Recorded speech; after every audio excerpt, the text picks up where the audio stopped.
Hey, what's up, everybody? It's me back again with another Raw review. Looks like I'm gonna start doing them on Wednesdays. It makes more sense for me to do them. Gives you guys a little bit more time to maybe check out the Raw, just in case you missed it on Monday night, and it gives me more of an idea to what to say in the video. Like this Raw, like last week's Raw, I should say, this Raw wasn't too good. Usually the go home Raws are a little bit better than this. Um, but no, I didn't really feel it. They hyped up the Cena Laurinaitis, of course. I think they've dropped the ball on the Punk and Daniel Bryan match. I mean, they have absolutely gotten no promo time against each other. It just seems like they've put that on the back burner, and it's all about Johnny Ace and all about John Cena as well. You know, it's like the fucking world title is like the Intercontinental Championship. It's like the second tier title. It doesn't. I don't understand why they don't. It's like the world title means nothing to WWE. That's my opinion. Um, but yeah, Triple H started off the show, pretty much just shooting on Brock Lesnar, saying that he's offended about him saying that he needs to bring legitimacy to WWE, and that he's offending him and a bunch of other wrestlers such as Undertaker, Shawn Michaels. He named a bunch of guys. Um, then Paul Heyman ended up coming out to the ring with another, I guess, a lawyer, giving him another lawsuit about him firing Brock and ripping up the contract because it was illegal, according to Paul Heyman. And now he's suing him for the millions and millions of dollars that Triple H owes him. So Triple H gets mad. He puts his hands on Paul Heyman. Paul Heyman's like, "What are you doing? What are you doing?" Triple H ends up letting him go. Starts walking out of the ring. Paul Heyman gets back on the mic saying, "No, you just touched me, grabbed me, or whatever have you. I am now suing you for assault." So now he's getting sued by Paul Heyman now. So, not a decent promo to start off Raw. It's nice to see Paul Heyman back, of course. Um, I'm hearing rumors that they might rush this and bring it at No Way Out. I would not have a problem if they did that, if they put it in a cage match. No Way Out, meaning nowhere to go. Put them in a, maybe not in a Hell in a Cell per se, but it's a cage match. That'd be perfect. Yeah, so that started off Raw. You kind of knew it was kind of go downhill from there. Especially with the heavy promos of the Big Show making fun of Ace and what is he going to do with the Big Show? Is he going to fire him? Which is making it even more obvious. So my prediction was going to be on this Sunday between Johnny Ace and John Cena. I'll save it for my prediction video, but it's pretty damn obvious. So I'll just get into Raw. After these matches are not in particular order. The Punk and Santino faced off against Rhodes and Daniel Bryan. That match started off Raw, or it will not started off Raw, but started the matches for Raw. Decent match, I guess you can say. I'm still disappointed that we have not got one promo time between Punk and Daniel Bryan, and nothing. No shit talking back and forth. Nothing. They've just been in the ring wrestling. That's it. I don't care for that very much. I don't understand why. I don't understand why they're having this match at this pay-per-view. It's like, okay, we're gonna have Johnny Ace versus John Cena. So if people don't want to see that match, oh, we'll just throw on Daniel Bryan and CM Punk because we know everybody in the wrestling community wants to see that match. So, oh, just in case nobody wants to buy it, just for that match, we'll have have CM Punk versus Daniel Bryan. Oh, also we'll have a fatal four-way between Jericho, Sheamus, Del Rio, and Randy Orton, just in case people don't want to watch Johnny Ace versus John Cena. You know, that's what I'm thinking they're doing. It's like throwing in matches. You know, why is Jericho in a SmackDown title match? That's what I don't get. Why is Daniel Bryan in a Raw title match? That's what I don't get. You know, I get it. They both wrestle on both brands, but there's SmackDown wrestlers and then there's Raw wrestlers. That's what I don't get. I wish they would just split them up into certain brands and have one wrestler the champ of that brand and have one wrestler on the champ of that brand. It would also help out with the pushes for other wrestlers such as Ziggler and Cody Rhodes and The Miz or Kofi Kingston.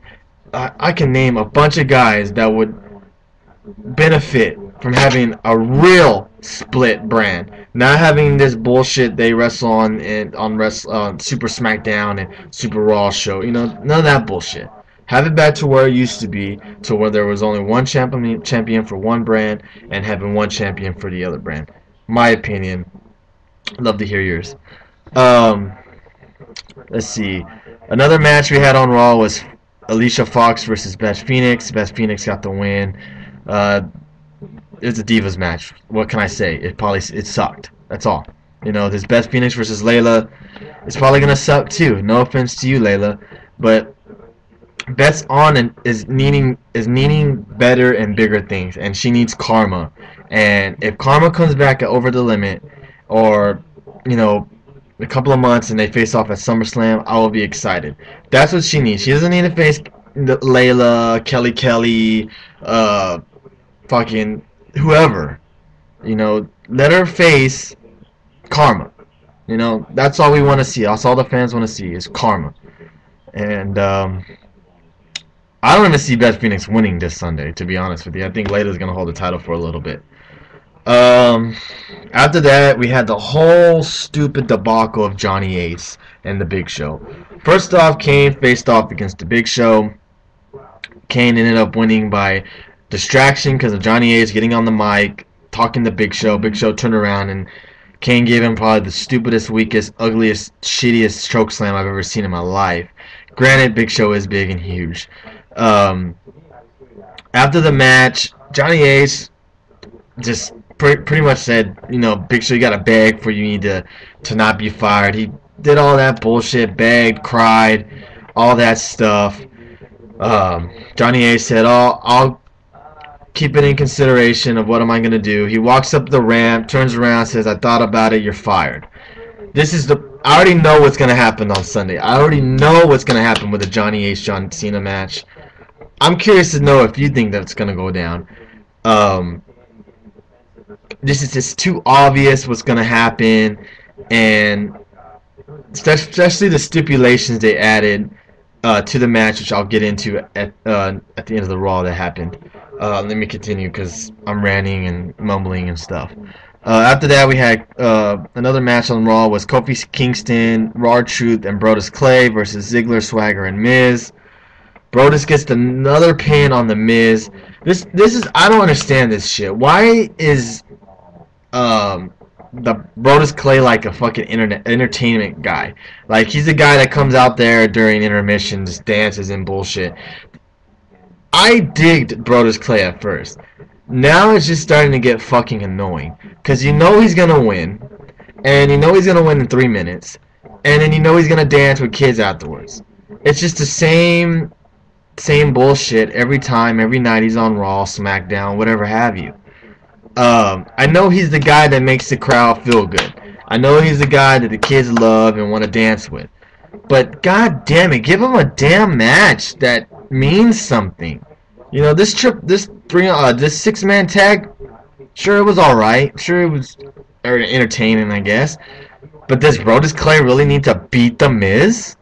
R-Truth and Kofi and Swagger and Ziggler are facing off this Sunday. But you wouldn't have known that because Brodus Clay pinned The Miz. Why not have R-Truth beat Swagger and say, oh, R-Truth and Kofi had the advantage going into to Over the Limit this Sunday because they just got a pin over Swagger. There. No, but they have Brodus Clay defeat The Miz so he can get up and dance and do all that bullshit. I do not like that, and again, I'll say this again, and I will keep repeating this until he does get better. Ziggler deserves better than this. He does. He doesn't need to be in these type of matches, and he's the perfect example of a guy who would benefit from a split brand. Raw, SmackDown. Put Ziggler on fucking SmackDown. Put him there. If you don't think he can handle Raw and handle being up there with Punk, Cena, Jericho, or whoever, Brock Lesnar if you want to throw him in there, then put him on SmackDown with Sheamus and Randy Orton and Cody Rhodes. You know, look at Cody Rhodes. He's on SmackDown and he's benefited from it. He's the Intercontinental Champion, and he's a two-time Intercontinental Champion. I mean, come on, man. Ziggler is getting, I don't want to say punished, but he's getting thrown into matches to make other people look good. Brodus Clay. He makes those bumps Brodus Clay do to him amazing. Like, he's fucking unstoppable. And I just feel that I don't want WWE to drop the ball on Ziggler. I don't want them to somehow maybe release him in a year or two and he's got no title run or nothing. You know, give him a title run. My God, he deserves it. He's one of the best wrestlers they got in the WWE, and they shit on him constantly. They're like looking at a paper and saying, "Oh, okay, let's see. How can we shit on Ziggler today?" That's what they're doing. That's what it seems like they're doing to me. Enough about ranting. The main event was Randy Orton versus Jericho. Sheamus sat at ringside. Del Rio was not on Raw. Sheamus was doing commentary. They got out to the ring. Jericho ended up throwing Randy Orton into Sheamus. They got back in the ring. Sheamus got in there, pulled Jericho from inside the ring to outside the ring, and I think clotheslined him or bro kicked him. I'm not sure, and got Randy Orton disqualified, so Jericho won. They ended up going at it. They got in. Randy Orton and Sheamus ended up going at it verbally. Randy Orton goes, "You want something? Let's get in the ring." They get in the ring, and the officials come down and break it up. I can already predict you this. I predict Sheamus versus Randy Orton at SummerSlam. I just feel it. I just have this feeling. Even though they face off this Friday on SmackDown, I still think that they'll face off at SummerSlam. I just have this feeling. It has that big match feel on a SmackDown side of it. You know what I mean? Have two faces go at it. Who are you going to cheer for kind of thing.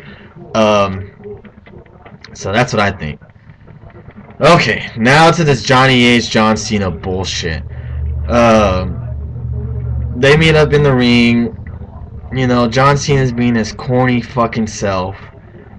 And Eve ends up walking down and gives John Laurinaitis a letter from the board of directors. John Cena snatches it from him and reads it, which is saying that it's a one-on-one match. Whoever gets involved in the match will be fired. And if Johnny Ace loses, he will be fired as well. So that's everything you want to hear, of course. You think it's going to be a fair matchup? No. I don't think so at all. There's going to be shenanigans in this match. I can already tell you this. There will be a Big Show appearance in that match. And it's going to be a swerve. And I'll tell you, a lot of people probably will like it. A lot of people probably won't. I'm going to tell you that. I think Big Show is going to do a swerve and knock out Cena. And John Laurinaitis is going to win. So, there you go. My bold prediction for this Sunday. Big Show shows up, act like he's going to help Cena, and loses. Because he's basically already fired, remember? So he can't get fired again. And, I mean, sure, you can throw maybe Brock Lesnar out there. He may interfere. But I really think that they did this so much with the promos and all that shit with the Big Show that he's going to be involved some way, somehow. So look for a Cena Big Show feud coming down. Yay! So that's about it. That's all the Raw review I have. I'll have a pay-per-view prediction or booking or have you the way I would do it and what I think WWE will do it. Probably this coming Friday, if not Saturday before the pay-per-view, of course. yeah, I'm curious to hear what you guys thought of Raw. About 85% of the people that I've talked to on Twitter said Raw sucked, except for one guy who I thought would never liked Raw said he liked it. And this guy pretty much dogs Raw for any little thing. And he actually thought Cena was funny, and he actually thought Raw was good. And my mouth dropped. So it's the first time I thought a Raw sucked, and he thought Raw was good. And that's not supposed to happen. So you guys have a good one, and thanks for all you guys who do check out my videos. I kind of have been bummed out uh, lately with the Raw review videos and my pay-per-view videos because honestly, guys, I don't get nothing with the views. I get shit, and it's like kind of like why even do this? I had a talk with my friend on Twitter, Kevin, telling him, I'm kind of feeling like not doing these videos anymore, and he goes, remember what you said in a couple of videos ago that you said you do it because there's people who are loyal and who always watch your videos. And you know what? He's right. I may only get 40 views for a video, which sucks because I think I'm better than that. I see these other guys get thousands of views. And is it because I just sit here? Is it because I'm not entertaining? Is it because I don't have cool little pop-ups on my screen? Or is it not because I don't edit my shit? Or is it because, anything? I don't understand. There's a guy on here who just it's the lamest shit, and he gets like over 1,000 views. I'm not trying to talk shit to all the other guys who review wrestling and all that stuff, because I know I'm not the best, and I know that probably the things if they probably watch my video, they may laugh. They may say, this guy's fucking retarded. What he says is ridiculous. He only gets 40 views. I can see why. But I know my stuff. I've been a wrestling fan for half my life, and I know what I'm talking about. I know what I seen that on TV, and I know the politics and shit backstage. And I just feel like I don't know how to push myself on YouTube to get more views. I don't know what I have to do. If I have to maybe start dancing or singing or some shit, maybe I have to do that. But again, I thank you guys for always watching my videos, because I always either have 40 views to about 20 to 40 views. And those are my loyal listeners, and I really appreciate it. Which I don't understand. I have like 150 something subscribers. What the fuck? They must be all computer spam bots or whatever. So again, thank you. No pity party at all for me. I don't want no pity. It may take a year, maybe take 4 years until I'm actually a guy that gets a solid 1,000 views. And you know what? Fuck it. I'll do it. And yeah. Have a good one, guys. Enjoy SmackDown this Friday. And like I always say, thank you for watching, and please subscribe. Thank you.